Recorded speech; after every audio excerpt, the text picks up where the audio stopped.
चूंकि नन हज़रत अबू बकर रजी अल्लाह तआला अन्हु यौम वफात थे, मंगा लग शांति द अबू बकर से जिंदगी बांधे रणा इंशाअल्लाह ब्याबा तीर जुमू के रवान जुमू के बखपल मौज़ूआत सर खबर। हज़रत अबू बकर दा खलीफा बिला फसल द नबी अलैहिस्सलातु वस्सलाम खर और द नबी अलैहिस्सलातु वस्सलाम यार गार और द नबी अलैहिस्सलातु वस्सलाम खलील दा हज़रत अबू बकर सिद्दीक़ रज़ी अल्लाह तआला अन्हु। अजीज़ानो दा अबू बकर से खपला नामा दा अब्दुल्ला दे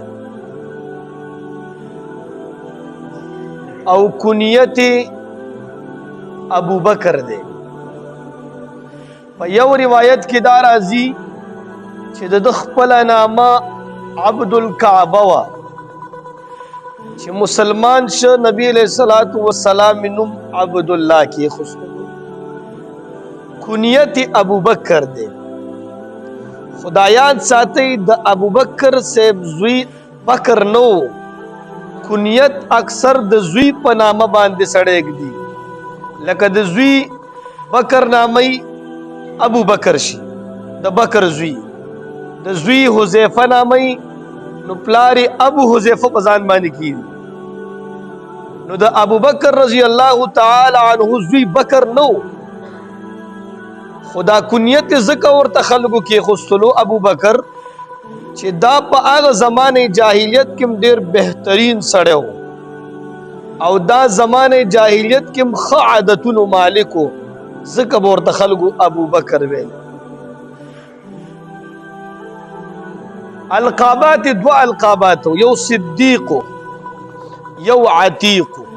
और द्वान और तदा अल्लाह द तरफ न मिलोशी। सिद्दीक नबी अलैहिस्सलातु वस्सलाम चिकल मिअराज तलाड़ो पदियोश पकी मस्जिद हरम न बैतुल मक़दस न टूली नजारे द आसमानुनो ब्याज़म की तरह कुशो खलगुते दा टूल कारगुजारी उवेले खलगु बपी खंदागानी कवली अवल नबी अलैहिस्सलाम बर अल्लाह तारुजुकु दासी का खलगु तदा खबर कुम खलक बस वही वही प दुनिया की यो उस्ता कष्टदे आगी अबू बकर नामदा अब अस्ता तस्दीक कई नबी अलैहिस्सलाम चिकल रागल खलगु वेल च पयोश पकी दा दुमर चकरी वखल दा दुमर कारगुजारी दाद जहन न बाहर खबर अदा अबू बकर से अब चाउ फरमाइल वो इस्ता यार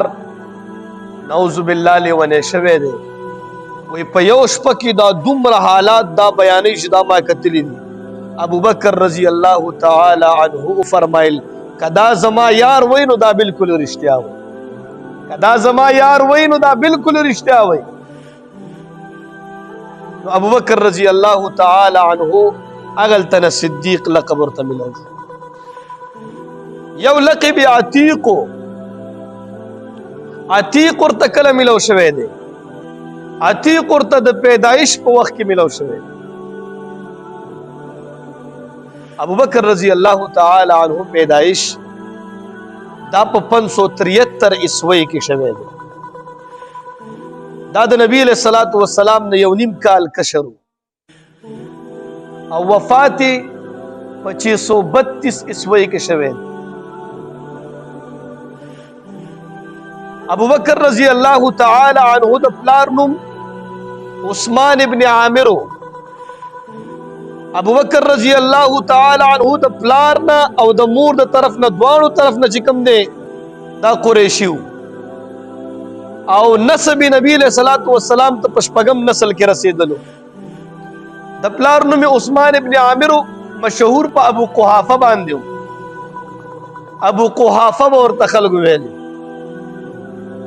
दा अवल मुसलमान नो चिकला फतह मक्का अतम हिजरे की نبی علیہ الصلوۃ والسلام ته راوستلو زما پلار د پاره دعا وکړه چې الله پاک ورته ایمان نصیب کړي. نبی علیہ الصلوۃ والسلام په سینې باندې لاس کې غوسته او دې کلمه وویلې. مورې په 5 کال د نبوت باندې ایمان وروړلې. ابوبکر رضی الله تعالی عنہ چې کله ماشوم د 4 کالو پلار ځان سره واغستلو وای راځه زمونږ یو لوی بت دی بتخانې ته بوت وای دله سجده وکړه. اوس د دې ایمانی جذبې ته ګوره دا هغه ټیم نه په دې پوهیو چې زه مسلمانېږم به او نه په دوی پوهیو چې زه څوک یم. دا خو د کافرانو په کور کې د سترګه کولاوه شوې ده. ټول چارپیچل کې ټول کافران او مشرکان پراته دي. خو چې کله الله پاک یو سړی خوښوي او یو سړی نه څه کمالي سړی جوړوي د هغې په شروع کې عادتونه کمالي عادتونه شراب به نه څښل په ځوانۍ کې دروغ به نه ویلي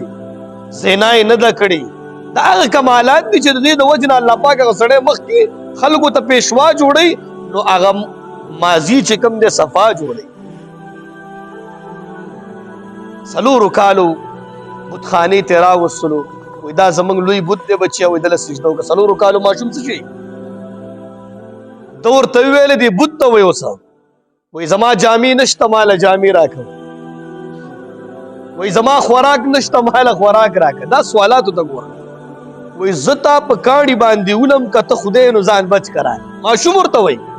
غټ غټ یې راواغسته او دا بت یې وویشتلو بت په منځ کې دوه شو. دا پلار را پاسېدو ابوبکر رضی الله تعالی عنہ ته سپېړه ورکړه او مور ته ورته بوتلو. مور سلمہ نامه وه رضی الله تعالی عنها. هغه ته بوتلو وایي تا دله تربیت نه دی ښودلی ته خو زمونږ خدای په ګټه باندې وویشتلو. هغه مور ورته عجیبه خبره کړه وایي ده ته څه وایه مه دا خپل په مزاج باندې پرېږده ولې چې کله دا پیدا کېده ته په کور کې نه وي په سفر باندې وي ما سره هېڅوک هم نه و. دا چې پیدا کېدو د پیدا کېدلو په وخت کې په ما باندې یو غایبانه اواز شوی دی بشرني بالولد العتیق ما ته خوشخبري راکړی شوې ده غیبانه اواز باندې چې دا ماشوم د جهنم د اور نه آزاد دی. دا ماشوم د آخري پیغمبر یار دی.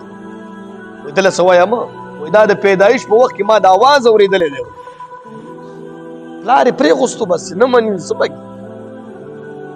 په دې باندې تعلیم دا یاد ساتئ په عربو کې ټول انپړ یو څو افراد داسې وو چې هغوی تعلیم کړی په هغې کې یو فرد حضرت ابوبکر صدیق رضی الله تعالی عنه. دا ډېر لوی خطاط و ډېر کاریګر سړی و اصلحې به یې لکه هغه وخت کې تورې دا شیزونه به هم په دې به هم پوهېدو ډېر ماهره سړی و.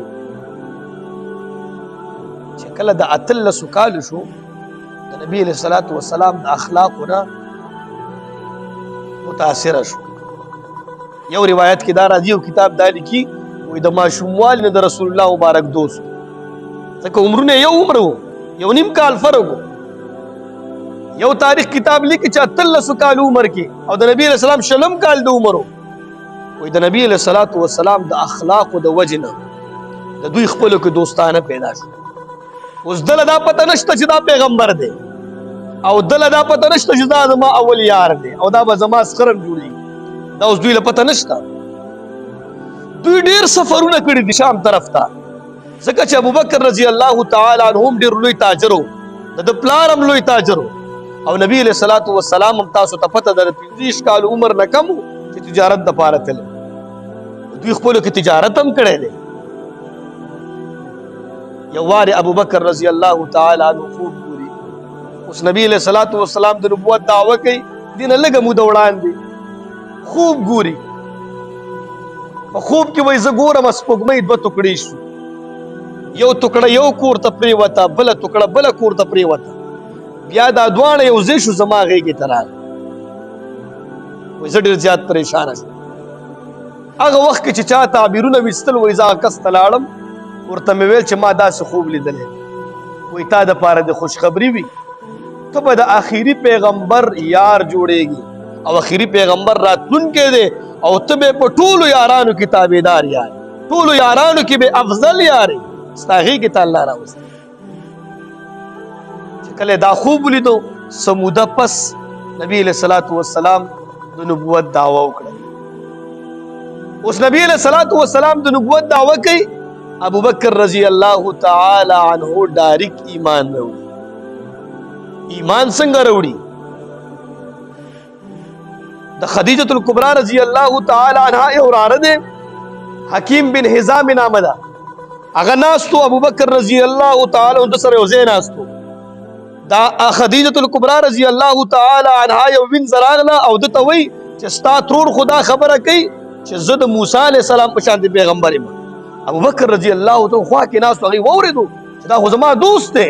او د دې د اخلاق ورسره خو زه خبر یم نبي علیه الصلاة والسلام ته لاړو وایي تا دا دعوه کړې ده چې زه د موسی علیه السلام په شان د پیغمبر یم وایي او وایي ما ته کلمه ووایه چې لا اله الا الله عجیبه یار و که نه ډارې کې په ایمان راوړه په ټولو کې پهله ایمان چا راوړلی پہلا ایمان حضرت ابوبکر صدیق رضی اللہ تعالی عنہ راوړی ولی څلورو کسانو اول ایمان راوړلی دی په ښځو کې حضرت خدیجة الکبرى رضی اللہ تعالی عنها په غلامانو کې زید بن حارثه په هلکانو کې علی المرتضی خدا درې واړه د رسول الله مبارک د کور افراد بارنې کس چې اول ایمان راوړلی هغه حضرت ابوبکر صدیق رضی اللہ تعالی عنہ اول ایمان حضرت ابوبکر صاحب راوړی دې ته ایمانی جذبه وایي ځکه خو په ټولو کې افضلیت هم نه ده دی چې د سترګې پټې کې په رسول الله مبارک باندې ډایرک ایمان راوړ چا ته پیغمبر او زه یو خدای منم او تا پیغمبر بیا چې کله نبی علیه الصلاة والسلام باندې ایمان راوړه نو بیا د ده نه دي کتلي چې دا زما مال دی شپږ د ریخمو دوکانونه وو عزتدار سړی و هر څه ته یې دو ورکړی دی د ده په لاس باندې اول 3 کاله په نبي علیه السلام باندې ډېره زیاته سختي وه تبلیغ یې په پټه سره کو په ښکاره تبلیغ نه شو کولی کافرانو چې لیدل ډبول به ابوبکر رضی الله تعالی عنه شپږ هغه کسان په دې دوران کې مسلمانان کړي چې هغه په هغه 10 صحابو کې راځي چې چاته عشره مبشره ویلې 10 صحابه چې په هغې باندې په دنیا کې زیری شوی هغې کې شپږ کسان د حضرت ابوبکر صدیق رضی الله تعالی عنه په دعوت باندې او په هغه زمانه کې چې په کومه زمانه کې پابندي و په دعوت باندې حضرت عثمان رضی الله تعالی عنه هغه د مسلمان کړی حضرت سعد بن وقاص رضی الله تعالی عنه د مسلمان کړی دا عشره مبشره دي ابو عبیده ابن جراح رضی اللہ تعالی د مسلمان کړی دی عبدالرحمن ابن عوف رضی اللہ تعالی د مسلمان کړی دی سعد بن وقاص رضی اللہ تعالی عنہ د مسلمان کړی دی دا هغه صحابه چې دوی ته په دنیا کې د جنت زیری شوي او هغه د حضرت ابوبکر صدیق رضی اللہ تعالی عنہ په دعوت باندې مسلمانان شو چې کله د نبوت 4م کال شو نبی علیہ الصلوۃ والسلام ته حکم وشو چې ښکارا د خپل اهل او عیال ته خلکو ته دعوت ورکړي ښکارا هلته بیا تکالیف په مسلمانانو باندې ډېر زیات شو 9 غلامان او وینځي ابوبکر رضی الله تعالی عنہ په پیسو باندې اغوستې وزاد داسې قربانۍ ورکړي یو وارې نبی علیہ الصلوۃ والسلام په مسجد حرم کې طواف کولو او یو کافر عقبه ابن ابي معيط هغه نبی علیہ الصلوۃ والسلام ته پړې واچولو په مړی کې ورایخ کاغلو په دې کې جنگ چالو شو نبی علیہ الصلوۃ والسلام باندې د هلکانو چې کوم شرارتي هلکانو کافرانو کې او عقبه ابن ابي معيط دوی ټولو په نبی علیہ الصلوۃ والسلام باندې ډبونه وچلو او دای داسې مړی کې نیولو ابوبکر رضی الله تعالی عنہ په کور کې یو تاریخ کتاب لیکي چې چا ورته ویل چې د خپل د یار خبر واخله او یو کې راځي چې وویرېدو اواز او ابوبکر رضی الله تعالی عنہ راغو دلته چې راغلو عقبه ابن ابي معيط ته وی لرشه بدبخته اتقتلون رجلا ان يقول ربي الله ته داسې کس وجنې چې هغه وایي ستاسو رب الله دی زما رب الله دی ښکاره دلایل درته راوړي ای بدبخته داسې کس ته وجنې وایي عقبه ابن ابي معيط دا ډېر لوی کافر او ډېر مضبوط سړی و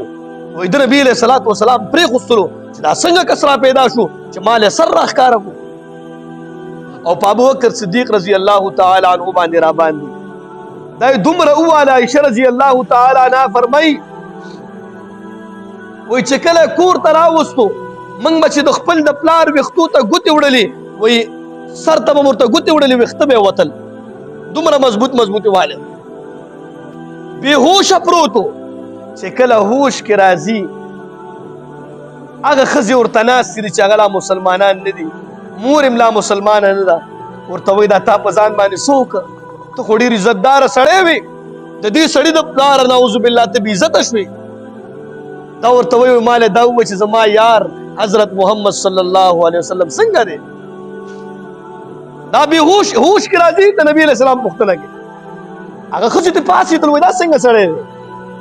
دومره مضبوط والی وخوړه په هوش کې راځي وایي زما یار څنګه دی اخره کې ورته مور وایي ما ته ستا د یار پته نشته سلما ورته وایي ښه فاطمه بنت خطاب رضی الله تعالی عنها راوله هغه چې راغو هغه ورته وایي ستا یار محمد رسول الله ټیک دی وایي روټۍ وخوره وایي زما د الله په ذات باندې قسم وي هغه پورې به نه څه خورم او نه به څه کومه چې زه د خپل یار ونه ګورم نبي علیه صلات وسلام په دار ارقم کې پروت و هم خوږ شوی و حضرت ابوبکر رضی الله تعالی عنه د لاس نه مورې او دا فاطمه بنت خطاب رضی الله تعالی عنها ورته لاس داسې ورکړه په دوی باندې لاس کېغوسته او دار ارقم ته لاړ هلته ځي نبي علیه صلات وسلام اوښکې راوبهیږي چې دا څنګه محبت دی نبي علیه صلات وسلام ورته ټیټ شو او د تندي نه ورته موچې واغسته په هغه ټایم باندې د مور هم وایي چې لا اله الا الله محمد رسول الله څومره خلک ولاړ ټول ایمان ولې دا ایماني جذبه وه دا مینه د پیسو مینه نه وه دا ایماني مینه وه ابوبکر رضی الله تعالی عنه ډېرې سختۍ تېر کړي دي حبشې ته چې کله هجرت کېده د هجرت وکړو ابن ابي دنیا ابن ابي دغنا دا یو کس هغه ورته ویلې ته چېرته ځې وایي زه حبشې ته ځمه وایي ته خو ډېر عزتداره سړی ته څه کوې چې هجرت کې رای اوس کافرانو ته اعلان وکړي چې دا خو لوی تاجر دی کافرانو پرېښوستو خو ورته ویل چې دا به دعوت کار نه کوي دوی به بیا په کور کې عبادت کولو په کور کې ځان له یو جومات هم بیا جوړ اول جومات چې د نبي علیه السلام د پیغمبرۍ نه پس د نبوت نه بس اول جومات ابوبکر صاحب جوړ کړی چې د خپل په کور کې جوړ کړی دومره لوی سړی دی دا بیا چې کله هجرت کېږي ډېر واقعات دي خو چې کله هجرت کېږي نبي علیه السلام سره په غار کې 3 شپې تېرې کړي بیا چې کله روانېږي نبي علیه الصلاة والسلام رواني دا کله دې سیټ ته راځي کله مخې ته راځي کله دې سیټ ته راځي کله شاته راځي چاته پوښتنه وکړه چې حضرت ابوبکر ته دا څه کې ورته وایي زما ذهن کې راځي چې تیر به دې سیټ نه راځي چې ابوبکر ولاړي د ابوبکر په سینې باندې راشي تیر به د مخکې نه راځي چې ابوبکر ورته ولاړي هغې په سینې باندې راشي تیر به په دې سیټ باندې راځي تیر به په شا باندې راځي ټول هجرت کې تر قبا پورې زما دا حالت ځکه دی چې زه وایم تیر دې راشي په ما دې ولګي زما یار دې ته مینه وایي تیر دې په ما راشي زما د یار نه دې بچ او داسې هولیې وې چې کله مسجد قبا ته لاړه وایي خلک راپاڅېده او هغې د نبي علیه السلام نه ډېر اکرام د ابوبکر صاحب کول هغه له به ډېر په ادب سره لاس ورکولو ابوبکر رضی الله تعالی عنه چې کله وکتل چې دا خلک خو نه پوهېږي چې دې کې پیغمبر کوم یو دی وایي دا خو د نبي علیه السلام ډېر لوی عظمت دی هغې د خپل څادر راواغېستو او د نبي علیه السلام د پاسې سوری وکړو دا دې دپاره چې خلکو ته پته ولګي دا یې خادم دی او دا یې مخدوم دی دا یې یار هغه مقام ته اوس بیت التذلیل ویلی کېږي دومره محبت د رسول الله مبارک سره بیا چې کله جنگ بدر راځي اعلان کېږي چې د نبي علیه صلات وسلام څوکیداري به څوک کوي خیمه یې ورته ولګوله ابوبکر رضی الله تعالی عنہ سخر دی میدان ته راځي چې د نبی له صلوات و سلام او زما د یار خدمت او داغي چوکیداری دا زکو په جنگ احد کې نبی له صلوات و سلام سره داو په جنگ خندق کې باقاعده په یو دسته کې د خندق په یو ځکه ابوبکر رضی الله تعالی عنہ مشر کړو د یو دسته هغه ته وخت راو په غزوه بنو مصطلق کې د نبی له صلوات و سلام سره داو ډیر لوی عظمت ورته الله پاک په اسلام کې ورکړي او د دین نن وفات دی 22 جمادی الثانی باندې د حضرت ابوبکر صدیق رضی الله تعالی عنہ وفات یا تاسو ګورئ د دې دوه یو څو شیزونه یو ځای کیږي نبی له صلوات و سلام ته زهر ورکړی شوی و په غزوه خیبر کې چې کله وفات کېده عائشه رضی الله تعالی عنها ته فرمایي وای ای عائشه وای زما په خولې کې د زهر هغه خوند دی